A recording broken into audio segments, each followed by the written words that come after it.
Sahabat setia Gowor yang dikasihi Tuhan, Shalom. Hari ini adalah Sabtu 27 Maret 2021. Happy weekend untuk kita semua. Kita akan bersama-sama merenungkan firman Tuhan yang diambil dari Injil Yohanes 11 ayat 45 sampai dengan 56. Mari kita siapkan hati kita.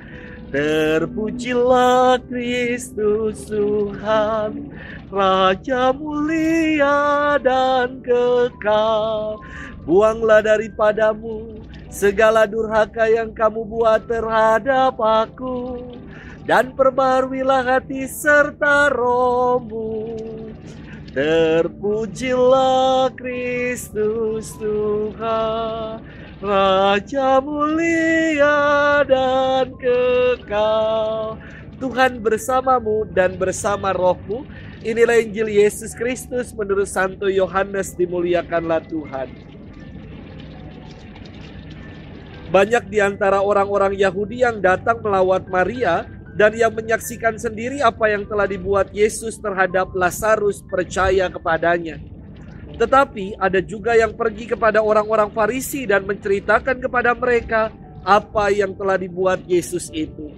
Lalu imam-imam kepala dan orang-orang Farisi memanggil mahkamah agama untuk berkumpul. Mereka berkata, "Apakah yang harus kita buat? Sebab orang itu membuat banyak mukjizat.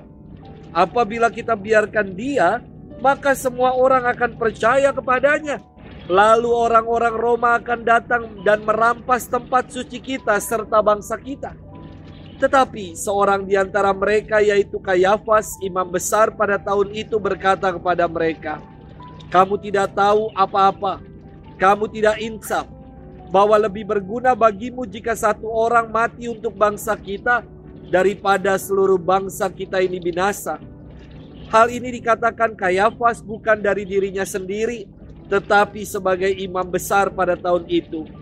Ia bernubuat bahwa Yesus akan mati untuk seluruh bangsa, bukan untuk bangsa itu saja, tetapi juga untuk mengumpulkan dan mempersatukan anak-anak Allah yang tercerai-berai.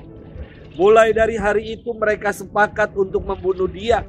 Karena itu Yesus tidak tampil lagi di muka umum di tengah orang-orang Yahudi.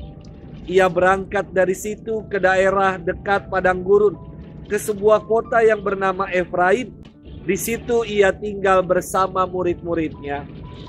Waktu itu hari raya Paskah orang Yahudi sudah dekat, dan banyak orang dari negeri itu berangkat ke Yerusalem untuk menyucikan diri sebelum Paskah itu.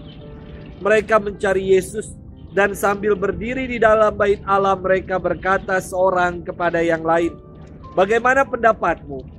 Akan datang jugakah ia ke pesta?" Demikianlah Injil Tuhan. Terpujilah Kristus.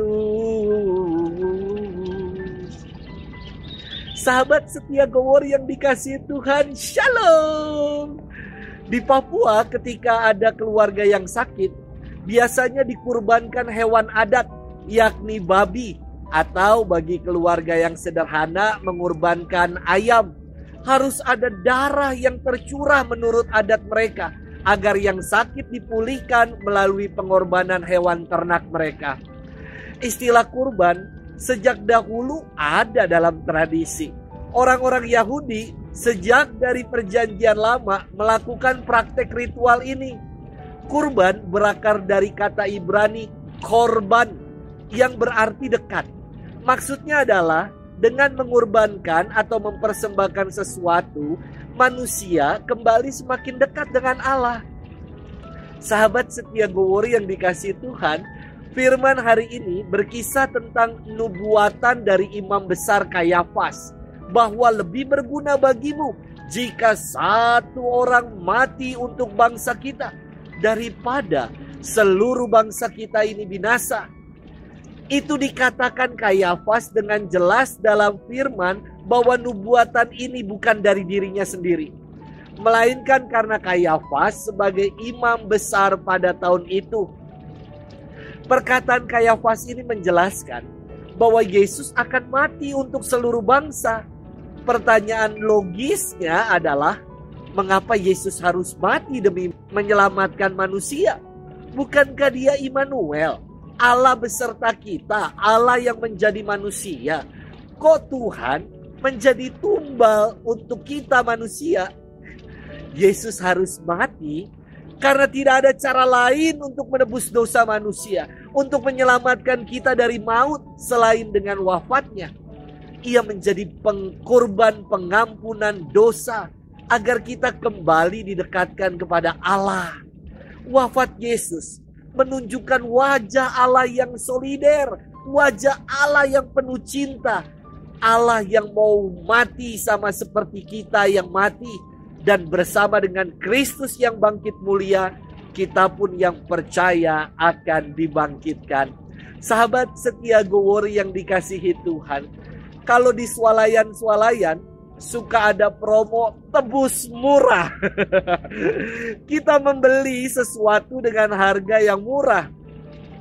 Jangan jadikan penebusan Tuhan sebagai yang murahan, karena kita tidak bertobat. Dan penebusannya menjadi sia-sia karena kita tidak mau memperbaharui diri kita. Mari kita perbaharui hidup kita, supaya kita menjadi pribadi yang semakin lebih baik lagi, yang mau mengandalkan Tuhan dalam hidup kita. Tuhan memberkati kita semua dalam nama Bapa dan Putra dan Roh Kudus. Amin.